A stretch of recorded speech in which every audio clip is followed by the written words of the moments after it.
distribuídos, sabores salgados Cacaca. Trabalhe em todas as sendas e por todo o percurso dos promotores improvisados. Então, não deixe a praia suja. Durante o percurso existem vários sacões de lixo. E muito cuidado com o jardim. O Léo falando no telefone. Olha lá. Passa a festa nessa manhã de lazer. Aqui na sétima torneira TV. Lembrando também que Christian fingindo que tá trabalhando e carimbando os bagulhos. Só fingição. Cris! É filme. Ela separando os papéis fingindo que tá trabalhando. Aqui o cachorrinho menorzinho.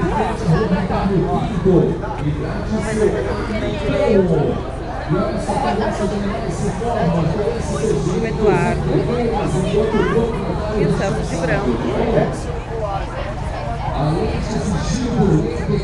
O povo da fila. O Léo.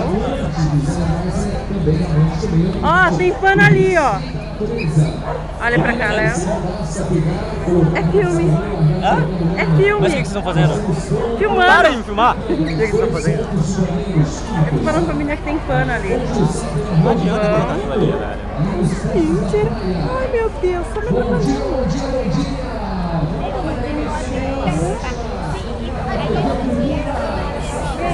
E eu tô trabalhando ali, ó. O computador falhou. Importante. Tira, faz assim. Aparece. E ali, minha mãe ainda não chegou e sem a Eve. Molequinho simpático conversando com ela. E ela rindo. Daí eles estão fazendo a limpeza no ouvido e cortando a unha do animal. E pesando pra ver se tá no peso ideal. Aí tá sendo feito, ele tem uma lente de aumento que aumenta, acho que 35 vezes pra mais. Acho que eu conheço essa mulher, ela trabalha lá no Dr. Francisco e tá passando aqui no Filete. Ó a denúncia, denúncia. Se quisesse ser atendido pelo Eduardo, eu vou mostrar no Filete. Aí ele querendo saber o sexo do cachorro, que não tem nada a ver com a consulta. Mas tudo bem.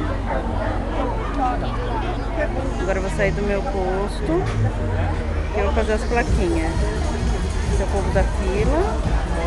A menina fingindo que tá trabalhando.